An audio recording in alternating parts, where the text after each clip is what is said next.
Magic Pile. She don't like It's trying that. to jump. No, I didn't like it either. This is Iris. She's adorable. It's our top co-star of the day, obviously. Look at her. In all her gloriousness. Fuzzy like a navel. Oh my god, you're precious. I love you. On a real note, got Brother Jay, which is Brother Jay. Brother Jay. Brother Jay. Yeah. We've been wanting to get him on here with us for a while. Who am I? Sister Jay. Brother Jay. Brother C. See. Sister Jay. Alright. Yeah. That's how we get a hold of each other whenever like we're in the same room. I'm like, Brother Jay! Brother Jay! Okay. I'm usually just Chris. Yeah. That's cool. So yeah, we're doing this whole thing. We kind of have like a broad spectrum of conversation. Disclaimer. These are the inner workings of our minds. We are not professionals. We are just sharing our journeys. So we were all of the foster kids. Yep. We are the three that went through the stuff together. So it's pretty incredible that we have John here today. It makes me very, very happy. Yeah. He is a very quiet being though, so he may not say much. You'll hear him say Yep. He'll say that sometimes. Yeah, those And are- that's yeah. fine. We love him how he is. Chris and I have always been a little bit more of the talkers. Yeah, more than anything, I like to be open in front of people and like just flamboyantly screaming that I exist. John is a lot more reserved and he kind of likes to just do his own thing. And that's kind of what I love about John, because we can come out to his house, because, let's face it, we know this. John has been more stable than the both of us. He's been doing the best. Yeah, He is. It's good. Which, like, super proud of him. Very much so. So we just come out to his crib, and we're like, oh, let's do fires. Oh, can I ride on your four-wheeler? Oh, make me some barbecue. Always good. I love barbecue. But, so yeah. We did want to riff what we're going into here, our basis. I feel like we're going in a direction of self-awareness. So we were talking about mindfulness last week, a little bit about self-awareness, and self-awareness is tied into each of our stories in its own way. Mm-hmm. Like, when we were younger, you would come to us for advice, but usually you would end up doing your own thing, and I'd be like, oh no, man, but like, you always made Every it time. work every single time. Like, you just jumped over your own hoops, and I mean, maybe you had this clarity that I haven't seen in my life, but I'm still always just amazed by that. Now I kind of watch the way you do things, like, you know, maybe you understand something I don't. I'm bad at following directions. Awesome. I'm really bad on it. Really bad at it. I have to think about it all myself and screw it up 5 times first. It's just, I don't know. It's how you But you're work. aware of what happens when Yeah. you're doing it. Like, you watch what happens. And, Oh. I'm not going to do that. And you learn from your own mistakes. Of course. Yeah, that's the whole thing. Yeah, John was always the kid that, like, he would do the opposite. Or just, like, I don't know. But he'd Why always can't I figure do it it out that in way? some way. Yeah, in great ways. Like, Yeah. it always just flourishing and work. It was really cool. In ways that I was never fully able to. A lot of times I had to, like, repeat the same mistakes and eventually learn the lesson. I'd just be a lot more hard-headed about it, you know. And then you learn how things work for you know, for yourself. I was just the middle kid. And the only sister in this, like, in the foster care days. So, like, I would just sit there like, yeah, they're dumb sometimes. I'm going to read this quote, and this is kind of what we're riffing off of today because Sister Jay found this earlier. And It, like, kind of shocked me, and I'm still pondering it. it spoke well. It spoke some volumes. So, adults addicted to their own stress hormones were once children who lived in unpredictable environments of overreaction, rage spirals, and fear. So, like, that spoke to me when I first read it because addiction in this sense would mean that it's something that you become very, very used to. You've been used to living in stressful situations. Therefore, you respond as you've been conditioned, you know, like, and it's so true. Like, this kind of smacked me in the face upon reading it, and I feel Yeah. like we can all relate to it in one way, maybe working our way down a hill here, which is good. That's why we learn back and forth from each other in all different directions, because my experience has been different from your experience, and but we've all experienced it the same. and we're all really, really comfortable with each other to the point where we can literally talk about anything and like openly and honestly learn from each other. And I know not everybody has the blessing of that. Like that's why it was number one priority our entire lives to stick together, you know? For sure. So yeah, unpredictable environments of overreaction, rage spirals, fear. Healing is becoming conscious to when we are unconsciously seeking chaos, why we do it, and how often. So on that front, you know, you're so used to living in a chaotic environment. I've been in plenty of situations in my life where I'm calm, where I finally have some form of stability going on, and it's really uncomfortable to me because I don't understand it, because I was never in a comfortable, stable environment when I was younger, you know? Like through my whole life, I think until my late 20s is when I started to finally discover some form of stability of any kind and any trust to anyone in this world beyond just the two of you, you know? Definitely. Like, because that took me a really long time. Well, we only had each other throughout so many years. Yeah. So even now I'm learning how to trust people, and that's something I'm working on. I've worked on for years, because people that I've known for years that I should fully trust, I still have problems trusting. And I know that that's something in my mind. It's got nothing to do with them. And I hate it if it ever comes across that way, but that's part of the learning process for me, is there's always been something bad coming, you know, and now I'm learning it doesn't have to be that way. It's not like that anymore. And I'm something increasingly we used to... comfortable with that fact. Good. Sorry, I interrupted you. No, I can all day. We all gotta be on this. Something that I had to get used to, and that quote really spoke to me, was like when we were in the system. There was that time we talked about, I think in the second foster care video, a little bit more about our experience, but we went from like home to home to home there for a while. So we had one foot in the door and one foot out the other. Oh, yeah. So I've never been somebody who's been comfortable. Like everything to me has always been temporary. Yeah. Like I've never felt completely at home anywhere that I've lived. Like I always know where I'm at is temporary. And that's a feeling that I don't know if it'll ever change for me. I hope it does. I love the fact that, John, like, you have your own home. Did you ever... How does that feel? Yeah, and did you ever feel like innately chaotic? Like, do you remember a lot of those placements before your permanent, like, where you were adopted placement? Yes, it was exciting. It sounds weird, but as a kid, I was always excited to know where we were going next, and it probably wasn't very healthy, because what was happening was bad. Like there's no reason I should have been excited for what was happening. Actually, we covered this about a month ago. Anxiety and excitement are very, very easily confused to the brain's really? Yeah. Neurological pathway. Yeah.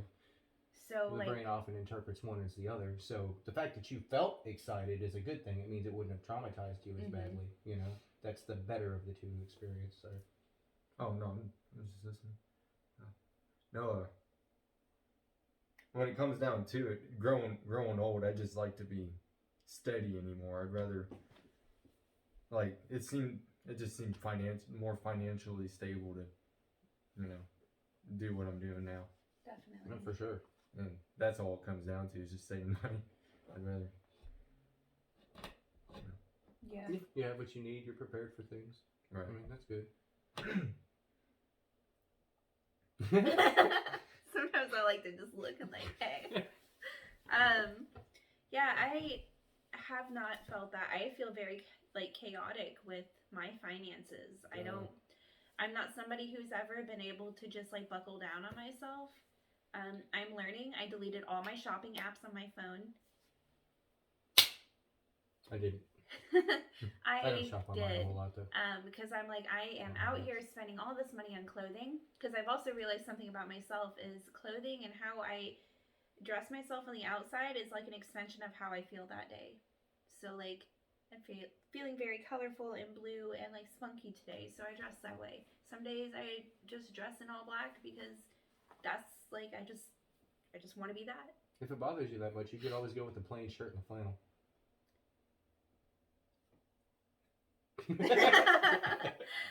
But no, so that was like an addiction of mine. What? Say it's a V. Oh yes, the V. Yeah, no, plain shirt. Very good. So that was something that brought you comfort when you're Mm-hmm. in a space. But I'm also realizing that it's also a big reason why my finances are not like in control. And in order for me to change, like I'm used to that chaoticness.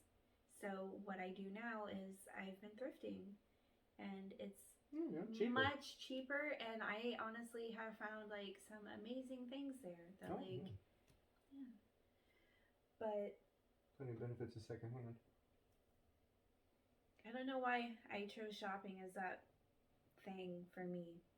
It's dopamine probably too. When I do it, when I get new stuff, it's like it releases a chemical for me, and it's nice to be able to do that in a place that doesn't cost as much. Certainly, especially if you're aware of how your brain interprets that reaction. Mm-hmm. You know, when you're able to control those kinds of impulses. That's the important thing. It's controlling your impulse, so you're not like impulsively just doing things that are detrimental to anything that you're working on. I still kind of have a YOLO, laissez-faire way about how I do things. I'm on that, you know, I might not be here tomorrow, so let's enjoy today front. Yeah. And I get a lot of conversation, you know, especially from adults that are older than me, you know, that whole, you know, well, what are you going to do? I don't know. I don't know what I'm going to do. You know, is the future of the world so certain right now that that's the biggest thing on my mind? No, it's absolutely not, because anything can happen. Plenty of things been happening. Like, as of right now, I just want to enjoy my life and not worry about my whole life. I've been worried about something, you know, and that's what it is, really. As a child, I grew up having to worry about everything all the time, having to be in control of everything all the time, you know. As a young adult, I didn't worry about much, but I still have my bills to pay for, my stuff taken care of. I always handled my business. So then I go through the stressful situation of pulling my life together, and now I'm at a point of stability as I've never had it before, at least to the point where it's there. And now my next step is to just go full on, just, you know, like I'm not ready for it. I don't want to do that. I don't want to do that right now. I don't want to just set up something that's permanent for the rest of my life, where I know 100% this is what I'm going to do. I know 100% that, you know, I'm going to buy this and my name's going to be attached to it for 20 years, or, you know, like I'm going to own this big thing that I put my, you know. At the same time. This is that quote that we read. This is my journey. For sure. Absolutely. But look at the way that we were conditioned. Chaotically. We were, like, we don't have a childhood home. No, we don't. Like, we've never had. And plenty of times I wish I had one to go back to, because it would have made life a lot easier. John experienced the most childhood home out of all of us. Sure like, he was longest at our adoptive placement. Like, I wonder if that plays into why you were comfortable buying first. Probably. That would make sense, because you've had that stability. Because this didn't feel weird to you, I guess, didn't? To you, it was probably more of a comforting thing, knowing that you had your own. That's the opposite for me. Right. For me, it would scare me. It would scare me. It would scare me a lot. Over 100 for sure, and that was like almost 10 years ago. And I was with you for part of that journey, so it's the same. I've moved 3 times in the past year. Yeah. A lot of it was a confidence push. It was like, my name is on this, so I have to pay for this, and it was taking responsibility. I know I can, you know, and absolutely just having that, it's, you know, it's important, I suppose. Definitely. For me. That's something that you learned that, like, I would like. Like, that's what I'm striving for. I asked you the other day, how does it feel, or how did that process go? Because at this point, like, I feel like I'm ready. Like, I would like to have my own home. I mean, I would. Yeah. I'm tired of moving. Like, I'm tired of always being on the go. And I'd like to go home. I'd like to have my crock pot on the counter with a good soup or a good roast. I love soup. Sitting in it. Like, that's what I want. I want to go home to that and know that, oh, I have dinner already worried about. Like, or I don't have to worry about it. Like, it's there. And I like to go home and see my cat. Like, that's what I want. But I don't know how to achieve that. And that's what this next year is for me, is figuring that out. My chaos, my stress, that quote is what I'm in the process of unlearning right now, because I have finally reached a place that you're still, like, you're still struggling with, I guess, I or don't like know not I would sure say if it's for struggling. you. I know what is for me, and I'm tired of pretending that I don't. You know, I take other Mhm. people's advice a lot in a lot of situations. I at least hear out what they have to say, and I fight my gut so much, but my gut is always right about what's right for me. Mm-hmm. You know, and I don't always know what is right for me or what I want to do. But I know that I'm tired of going against it because it would just be so much more pleasant and so much easier for me if I just enjoyed my journey and didn't stress out so much about the things that come to me naturally later on anyways. They always do. You know, like that's part of my learning process is trusting myself. And if I'm consistently just going against what I know I want from life, which I've always been told that I can't have my entire life, I've been told I can't have what I want out of life, you know? Like, And I hate that too. doesn't Like, I'm just suck? not a fan of when people say you can't always get what you want, and Yeah, it's like, I but can. why? Why? Like, why do you actually like tell people that? Because if you strive hard enough, and like, you can. Like, I truly do believe that. Yeah, and I'm an overcomer. Yeah. Like, that's one thing that I've always done. No matter what, something inside of me has told me, you can do this, it's going to be okay, and whatever you see will happen. And it does. Things fall into place for me. I'm just all the not time, going so- to allow people to limit me and like what That's they what I'm think I getting can at, do and say. Like, no. And if somebody's telling you that, like, reevaluate. Like, if there's something you really want, sometimes it's perspective and sometimes it's changing your environment. Be reasonable and realistic. You know, you have to be well versed on what you're Yes. reaching out for. Like, you have to have an idea of how, at least to take the first steps. You know, but I do always say nobody ever knew how they were going to get somewhere. They just knew where they were going and they knew how to get started. Yeah. And that's really all It's it takes. baby steps. Past that, you learn little by little by little. Like, I mean, I've learned a handful of, you know, master of none, but I've learned all kinds of different things that I always thought, oh, that'd be really difficult to change this car part. And then, like, once you do it, it's like, oh, that was really relatively easy. Most Mhm. things are easy. They just require you to learn them. Mhm. You know, and the more you learn about learning and the more you allow yourself to succeed and excel, like, the more you realize you really can pretty much do anything you want to do. That's- You just have to be willing to put in the effort. That's that last video where we talked about trusting your own internal compass, that self-awareness. It's coming into that and really getting to know who you are. Yeah. Which I was told this by like one of my bosses years ago, that it does get easier as you get older. And I can say that compared to when she told me that when I was 21 or 22, now I'm 27, like it is very true. Like the older I get, the more I am growing into myself. Which if there are any other foster kids like watching this, I did not think I could get here. I did not feel like when I entered my 20s, instead of, I was in college and I dropped out and everybody told me it was a bad idea. I trusted my gut. I told her it was a bad idea. He told me it was a bad idea. But I Granted, knew. I had just moved back here from Colorado, Yeah, so I was a little sore about it because that was part of the reason. for sure. But I'm at the proud of same you for making time, the right decision. I'm like, sorry for that. at that time, I knew that it was right for me, even though everybody had told me it was a bad idea. Yes. Gut feeling. So anyways, I knew I wasn't ready. And also, if there's any foster programs watching, FAFSA needs to go on until foster children are 30. That'd be great. Because do you know how much trauma I had to Yeah. work out in my 20s? I'm ready to go back to school. Like, Now that we're like figured some of our head Yeah. out, we're ready to go back to school. I want to be a trauma therapist. I cannot look at that debt for the rest of my life because I'm terrified of debt. We've been talking about finances. But I can't go to school right now to do that because it ran out when I was 25. Was it 25? 26. No, 26. it's 26. No, it's 26. Like, yeah, extend that. Somebody, like, tell the big dogs that. Which, let's see if they listen. I don't know.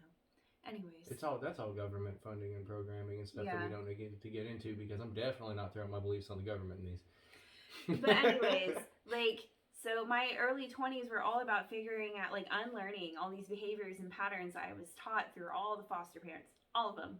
All the homes I had been through. Like, who is Julia is what my 20s were about. Yeah. And man, she was a mess. But, like, at 27, I'm settled with it.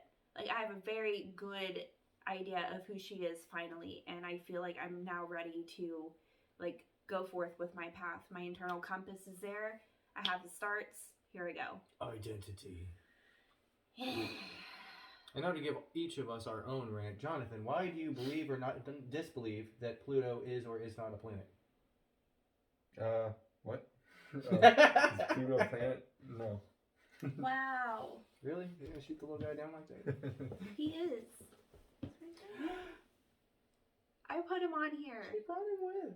I did. Why'd you put 8 planets on your arm than an asteroid? He's not an asteroid. He's a big block of ice. Is that an asteroid? Yes. It's great Okay, for good a to know. really, really large drink at the end of the day. Yeah. Bartender joke. I'm sorry. Alright. I thought it was at least. I laughed. He Anyway. knows how I laughed. So That's how I laughed. believe that Pluto is a planet because I was always told that. But at the same time, Oh, this was about him. wow, you said we could each go off on our thing. Yeah, we both did. We had our whole thing, and he was here like. Fair enough. Alright. Well, I don't even know. I was just trying to get you involved in like the philosophical and astrological things, you know. Pluto's cool. It's not a planet.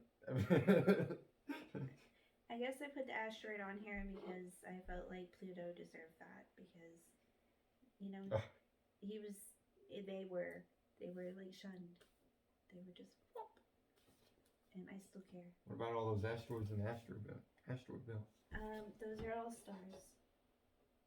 And then there's alien, definitely human. I really do like that fancy. Thank you. I like it too. It's real good. What are you over here doing? Entertaining, I guess. Okay. How are We love you guys. We do. Thanks for watching our stuff. Now there's 7 irises in the picture. Or 9 if you count Julia's classes. There's a belly! Ah! Belly! That scare you? No, how'd you? Okay. Alright, guys. We're gonna let you go We now. appreciate you. Thanks for watching. Thanks for chilling on our rant. Ah!